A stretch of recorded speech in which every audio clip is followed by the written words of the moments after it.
वर्ष 2021 नई उम्मीदों का साल है और उनके लिए भी जो कोरोना से अपनी जॉब गंवा चुके हैं या संभावित जो सरकारें हैं जिन्होंने अब अपने आर्थिक तंत्र को मजबूती के साथ आगे बढ़ाया है और नई सरकारी नौकरियों को जारी करने की दिशा में कदम बढ़ा रही है, उस लिहाज से भी वर्ष 2021 बेहतर माना जा रहा है।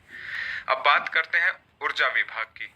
तो जाहिर है ऊर्जा विभाग बेहद अहम विभाग है राजस्थान के लिहाज से, और करीब 9000 पदों पर ऐसी भर्तियां थी जो लंबे समय से अटकी हुई हैं।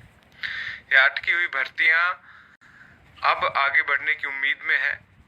इसकी वजह बेरोजगारों की ओर से किया जा रहा प्रदर्शन नहीं, बल्कि एक कमेटी का गठन है। डिस्कॉम्स चेयरमैन ने एक कमेटी का गठन किया है जो जयपुर डिस्कॉम के प्रबंध निदेशक की अध्यक्षता में काम करेगी।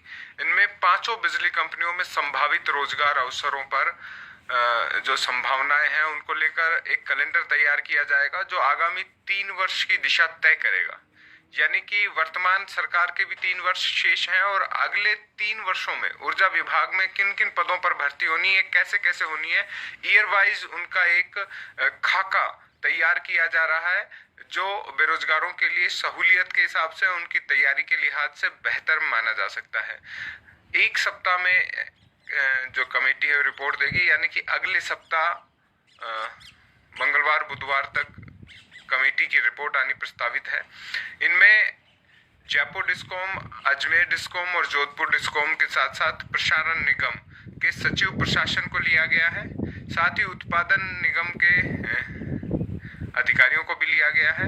और इनमें खास बात यह है कि किन किन पदों पर आने वाले दिनों में ऊर्जा विभाग में स्थान खाली होंगे उनका भी आकलन एक कमेटी करेगी। तो जाहिर है बेरोजगारों के लिए अवसर है। जो 9000 भर्तियां बजट में घोषित की गई थी वो तो फिलहाल शेष हैं, लेकिन आने वाले दिनों में किस तरीके से प्लान बनेगा, कब कब किस किस महीने भर्तियां जारी होंगी, तो बेरोजगारों को एक समय मिलेगा तैयारी करने का और संभवतः जो रोजगार अवसर है उन्हें भुनाने का। तो फिलहाल के लिए इतना ही, और भी हम नई और ताज़ा तरीन खबरों के साथ आपसे जुड़ते रहेंगे। फिलहाल के लिए नमस्कार, शुक्रिया। मनीष जी, प्रशांत जी, श्रेय जी सभी अपनी मांगे रख रहे हैं और जाहिर है अब विज्ञप्ति जारी करने का वक्त है। तमाम जो विभाग है उनमें सरकार कोशिश कर रही है, वित्त विभाग भी लगातार मंथन कर रहा है और भावी बजट भी आने वाला है, केंद्र सरकार का भी और राज्य सरकार का भी। तो जाहिर है केंद्र और राज्य का जब बजट सामने आएगा तो उनमें कुछ और भी वादे होंगे, कुछ नए इरादे होंगे और कोरोना से जो आर्थिक तंत्र प्रभावित हुआ है उसको भी गति देने की कोशिश रहेगी।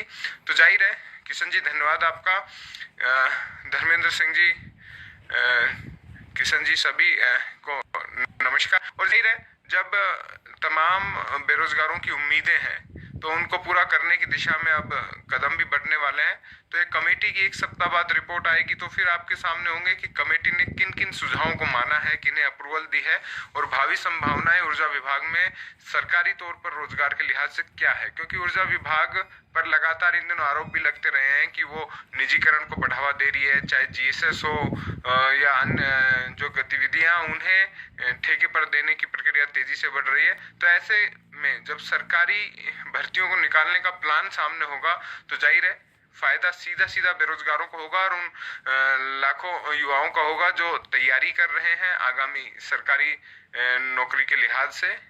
तो जाहिर है बिल्कुल तमाम भर्तियों को लेकर आप लोग लगातार सवाल उठा रहे हैं। तो जाहिर है इन तमाम भर्तियों को लेकर अभी सरकार अपना एक प्लान भी बना रही है। मुख्यमंत्री अशोक गहलोत ने भी हाल ही में लगातार समीक्षाएं बैठक की हैं जिनमें नए प्रस्तावों को पास किया गया है।